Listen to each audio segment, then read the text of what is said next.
Vida de artista apresenta. De Silvia Reis. Dança do Sagrado. Como dizia Platão, só sei que nada sei, interrompeu-se Nivaldo no meio do seu discurso de abertura do primeiro Congresso de Unificação do Sagrado. Falava no tom clerical que assumiu logo nas primeiras aulas do curso de filosofia, ofertando-se um toque de humildade pessoal. Olhares de estupefação viam-lhe dos presentes que sabiam perfeitamente que aquela frase não estava e nunca estivera entre os escritos de Platão. Nivaldo habituara-se a se afirmar verdades extraordinárias, sem lhes avaliar a significação e a utilidade. Em nome da filosofia, forçava-se reunir todas as religiões sob o guarda-chuva de um mesmo Deus. Uma divindade imaginada e definida por ele como uma energia poderosa que organiza o universo segundo os princípios morais da verdade, bondade e justiça. Dava ao texto bíblico um significado místico e filosófico, orgulhando-se por até Paulo de Tarso concordar com ele. Passava do Sermão da Montanha para um poema épico contido no Bhagavad Gita, chegando aos versos de algum poeta tibetano e, de repente, como se tivesse aberto seu terceiro olho, começava uma turnê pelo cosmos. Falava então da habilidade dos astrólogos de fazer a ligação entre o humor dos deuses e o movimento dos planetas.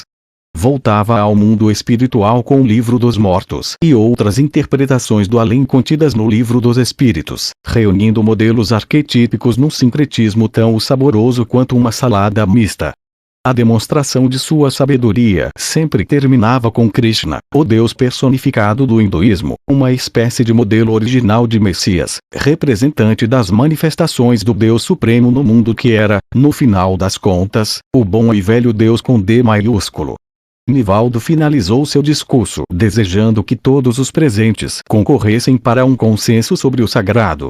O resultado daquela conferência seria a base de uma única doutrina sagrada a ser universalizada que, após 3 gerações, estaria nas mentes e corações de todos os indivíduos conscientizados pela revelação da nova realidade do sagrado. O padre Luciano iniciou. A descrença no sagrado não aproxima o espírito da sabedoria divina. O eterno sagrado é um músico que emite nota cada vez mais alta na escala que sobe 1 grau a cada 2000 anos. Como disse São Pio X, o Papa que combatia as heresias do modernismo e defendia a pureza da fé no sagrado, a descrença é a maior de todas as blasfêmias. É um insulto e uma ofensa a Deus, a fonte de todo o bem e de toda a verdade. Como nos ensinou nosso Senhor Jesus Cristo, nosso Salvador, devemos levar todos para a verdade sagrada que é revelada através de sua única Igreja. Jesus veio para nos mostrar o amor do Deus Pai, Todo-Poderoso e o valor do sagrado, portanto, deve permanecer como símbolo do sagrado em todas as instâncias do saber humano. Em seguida, Nivaldo passou a palavra a Benjamin, representante do judaísmo. Não aceitamos Jesus como um Deus. O messianismo não é nada sagrado. Para o Templo de Jerusalém, os messias eram pretendentes ao trono de um rei escolhido pelo seu povo. Eram guerrilheiros que lutavam pela libertação de Jerusalém do jugo do Império Romano. Foram todos condenados à morte, entre eles, o tal Jesus. Seus opositores comemoraram sua crucificação aclamando o maldito, pois, segundo os ensinamentos da Torá, todo aquele que é pendurado no madeiro é maldito.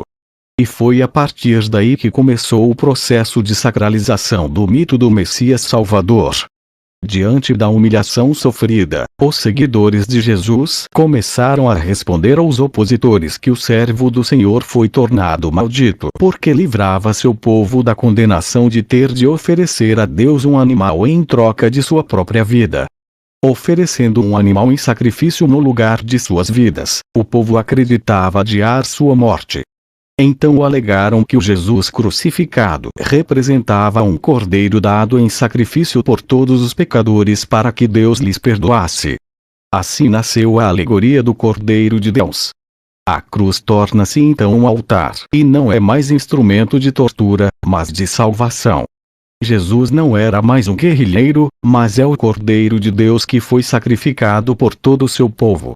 Assim, o cristianismo foi fundamentado numa alegoria inventada por bárbaros que não reconheciam o verdadeiro sagrado revelado pelos sacerdotes e representado pelos reis.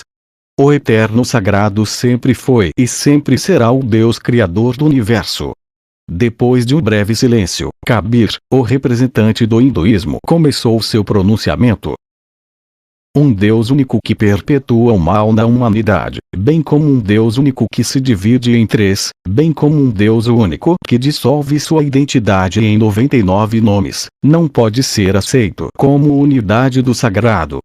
A verdade sagrada é que todos os deuses são únicos e têm seu próprio nome. Depois das palavras de Kabir, não houve um instante de reflexão. Logo Hiroshi começou a falar como representante do shintoísmo. Não aceitamos um Deus único como sagrado. Os sagrados são divindades que representam elementos naturais e ancestrais.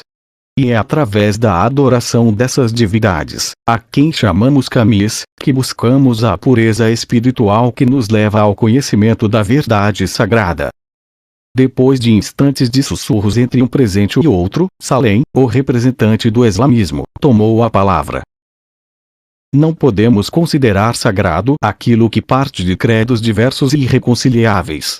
A ideia do sagrado não pode ser formulada a partir de uma mistura de doutrinas copiadas de diversos povos. O sagrado deve ser representado pelo Deus único que não se divide, mas que revela os atributos que só a ele pertencem nos seus 99 nomes. Embora chamado por outros nomes em línguas semitas, é reconhecido de todas as fés abraâmicas como o sagrado Criador do universo. Liang começou se apresentando como representante do taoísmo, e prosseguiu explicando. O sagrado não está num ser supremo cheio de atributos humanos e não precisa ser antropomorfizado como nas tradições abraâmicas. Podemos considerar sagrado o eterno e tal, que significa a ordem geral do universo, o princípio e a força motriz por trás de tudo que existe. O pronunciamento de Liang não empolgou os presentes. Não se pôde saber se o descaso geral decorreu da ideia muito concreta de um sagrado universal. Na sua vez, o representante do budismo se pronunciou com muita serenidade. Não aceitamos que um Deus que vive insatisfeito, desolado e aborrecido com o mundo possa ser um sagrado criador do universo. Seria muito melhor admitir Brahma, a verdade suprema e impessoal, como um ser sagrado senciente no Sansara.